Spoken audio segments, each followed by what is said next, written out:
प्रत्येक छोट बड़ भूल को क्षमा कर आमको उचित शिक्षा दे आम भविष्य यात्रा को सरल और आलोकित करते गुरु मान सम्मानित जनाइबा सहित पाखु दुई पद कथा शुणापी आम प्रतिवर्ष यह गुरु दिवस पालन करूँ।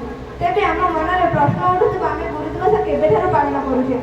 प्रकृत में गुरु दिवस भारत जड़े महान दार्शनिक तथा पूर्वतन राष्ट्रपति डॉक्टर सर्वपल्ली राधाकृष्ण जन्मतिथि सेप्टेम्बर 1962 मसीहा सेप्टेम्बर 5 को आम गुरु दिवस रूप में पालन कर। डॉक्टर राधाकृष्ण भारत जड़े ख्यातनाम से जड़े आदर्श शिक्षक सहित जड़े उत्कृष्ट वक्ता।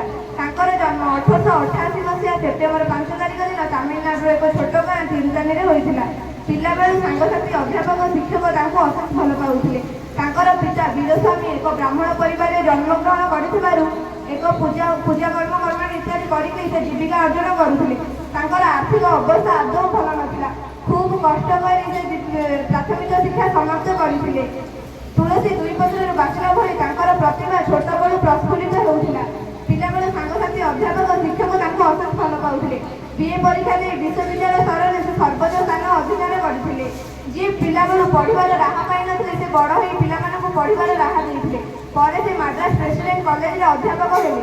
से छात्र छात्री मानक खूब भल पाते। से छात्र छात्री मान सहित आत्मीय कर मिशुले। से थे जड़े आदर्श शिक्षक सहित जड़े सद्गुरु।